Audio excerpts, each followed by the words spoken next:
Let's talk about the economy. Specifically, let's get a handle on its constant ups and downs. You know, the booms, the busts, and all the craziness in between. You ever get that feeling that the economy is just on this wild ride?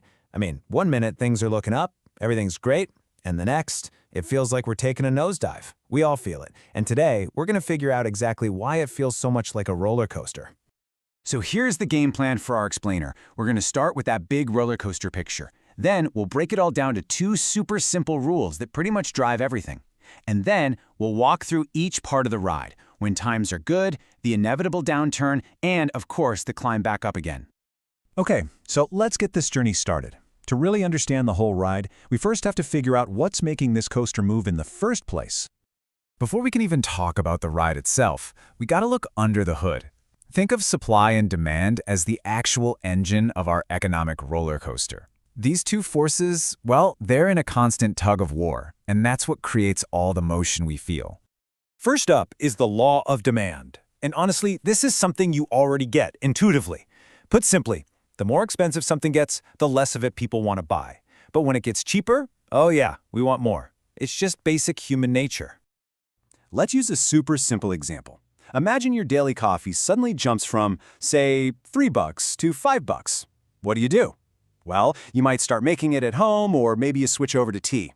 That simple little decision, that's the law of demand happening right in front of you. Now, on the flip side, you've got the law of supply. This is all about the seller's point of view.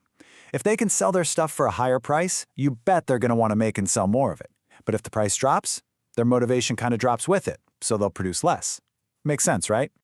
So you've got these two forces basically pulling in opposite directions. When prices go up, we as buyers want less, but the sellers, they want to sell more. And it's this fundamental tension, this constant push and pull, that's driving our entire economy.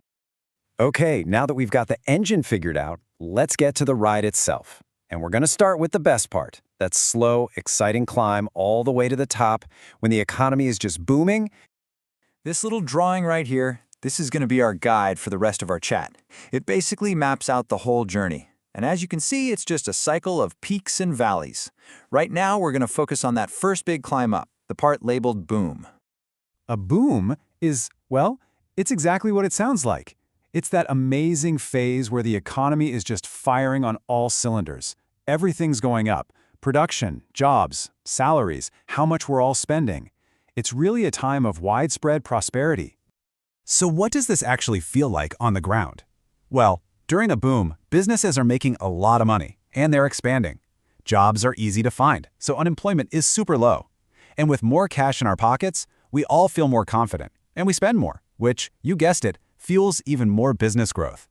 It's this awesome positive feedback loop that just improves life for pretty much everyone.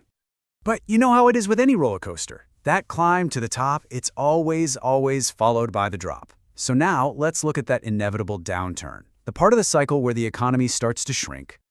And this is really the moment of truth in the business cycle. That amazing feeling of endless growth, it finally hits a ceiling. The whole momentum shifts, and that long, steady climb suddenly gives way to a big drop. This exact turning point has a name, a crisis. And I want you to think of it not as a long period of time, but as a specific moment, a really sharp, sudden event. It's the peak where the boom officially ends and the contraction starts. Let's go back to our map. See it? The crisis is right there at the absolute peak of the wave. It's the highest point you can get before the fall.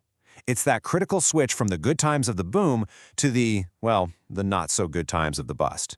So right after the crisis, the economy enters what's called a recession. This is that first slide downwards. That positive feedback loop we loved in the boom, it completely reverses. People and businesses start to get nervous, so they spend less, they invest less, and that causes the economy to slow down even more. Now, if a recession gets really bad and lasts for a long time, it can lead to a depression. This is the absolute bottom of the roller coaster, the lowest point in the whole cycle. At this point, economic activity is just crawling, production is tanked, unemployment is high, and just the overall mood is pretty bleak. But just like no peak lasts forever, no valley does either. After you hit the bottom, really the only way to go is up. So let's look at the final phase of our ride, the journey back to the top. And this upward climb, It's called the recovery. Slowly but surely, that economic engine starts to turn over again. Confidence starts to creep back in. Businesses start hiring again, people start spending again, and the cycle begins to climb once more. So if we look at our map one last time, you can see the whole story. From the very bottom of the depression, the line starts to climb up through the recovery phase. And hey, look where it's headed, toward a potential second boom, kicking the entire cycle off all over again.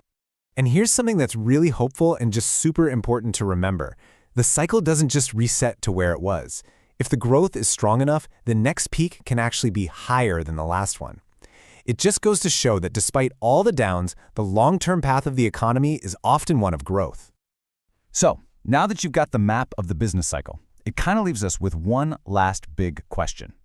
Just looking at the world around you, where do you think we are on this roller coaster right now? Something to think about.